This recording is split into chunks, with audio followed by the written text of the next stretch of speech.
ನನ್ನ ಹೆಸರು ಬಂದ್ಬಿಟ್ಟು ಬಸವರಾಜ್ ಬೇವೂರ್. ನಾನು ಇಂಜಿನಿಯರಿಂಗ್ ಕಂಪ್ಲೀಟ್ ಮಾಡಿದ್ದು Tontadarya college of engineering Gadag. ನಂದು ಆಫ್ಟರ್ ಮೈ ಗ್ರಾಜುಯೇಷನ್ ನನ್ನ ಸ್ಕಿಲ್ಸ್ನ ಎಂಬೆಡೆಡ್ ಸಿಸ್ಟಮಲ್ಲಿ ಇಂಪ್ರೂವ್ ಮಾಡ್ಕೋಬೇಕಂತ ನನಗೆ ತುಂಬ ಇಂಟ್ರೆಸ್ಟ್ ಇತ್ತು. ಅದಾದಮೇಲೆ ನಾನು ನಮ್ಮ ಸೀನಿಯರ್ಸ್ನ ಅಪ್ರೋಚ್ ಮಾಡಿದೆ. ಯಾವುದು ಬೆಸ್ಟ್ ಇನ್ಸ್ಟಿಟ್ಯೂಟ್ ಇದೆ ಬೆಂಗಳೂರು ಒಳಗಡೆ, ಯಾವುದು ಚೆನ್ನಾಗಿರೋ ಇನ್ಸ್ಟಿಟ್ಯೂಟ್ ಇದೆ ಎಂಬೆಡೆಡ್ ಸಿಸ್ಟಮಲ್ಲಿ ಮಾಡ್ಬೇಕಂದ್ರೆ ಅಂತ ಕೇಳಿದೆ. ಆವಾಗ ನನಗೆ ಒಂದಿಷ್ಟು ಜನ ಸೀನಿಯರ್ಸು ಎಮಾಕ್ಸಿ ಬಗ್ಗೆ ಹೇಳ್ಕೊಟ್ರು.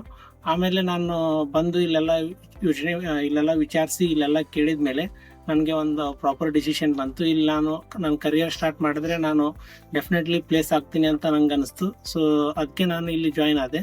ಇಲ್ಲಿ ಜಾಯ್ನ್ ಆದಮೇಲೆ ಸ್ಟಾರ್ಟಿಂಗು ಪ್ರೋಗ್ರಾಮಿಂಗ್ ಲ್ಯಾಂಗ್ವೇಜ್ ತುಂಬ ಸ್ಟ್ರಗಲ್ ಆಗುತ್ತೆ ಅಂತ ಹೇಳ್ಬಿಟ್ಟು ಫಸ್ಟು ಲಿನಕ್ಸ್ ಹೇಳ್ಕೊಟ್ರು. ಅದಕ್ಕೆ ನಾವು ಪ್ರೋಗ್ರಾಮಿಂಗಿಗೆ ಅಡ್ಜಸ್ಟ್ ಆಗಬೇಕು ಅಂತ ಸ್ಟಾರ್ಟಿಂಗಿಂದ ಸ್ಕ್ರ್ಯಾಚಿಂದ ಸ್ಟಾರ್ಟ್ ಮಾಡಿದರು. ಅದಾದಮೇಲೆ ಸಿ ಸ್ಟಾರ್ಟ್ ಆಯಿತು. ಸಿಯಲ್ಲಿ ನನಗೆ ಸ್ಟಾರ್ಟಿಂಗು ಸ್ವಲ್ಪ ಭಾಳ ಸ್ಟ್ರಗಲ್ ಆಯಿತು. ಅದರಲ್ಲಿ ನಾನು ತುಂಬ ಹೆಲ್ಪ್ ತೊಗೊಂಡಿದ್ದು ಮೆಂಟರ್ಸು ಮತ್ತು ಲ್ಯಾಬ್ ಮೆಂಟರ್ಸು ತುಂಬ ಹೆಲ್ಪ್ ಮಾಡ್ತಾರೆ.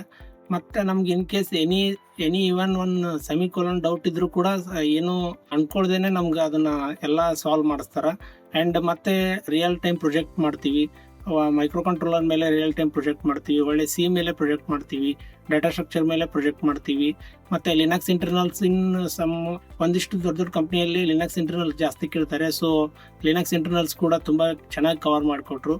ಅದಾದಮೇಲೆ ನಾನು ಎಲ್ರಿಗೂ ಹೇಳೋದಂದರೆ, ನೀವೇನಾದರೂ ನಿಮ್ಮ ಕರಿಯರ್ ಎಂಬೆಡೆಡ್ ಸಿಸ್ಟಮಲ್ಲಿ ಎಂಬೆಡೆಡ್ ಸಾಫ್ಟ್ವೇರಲ್ಲಿ ನಿಮ್ಮ ಕರಿಯರ್ ಸ್ಟಾರ್ಟ್ ಮಾಡಬೇಕಂದ್ರೆ I highly recommend to join the Emertxe information technology.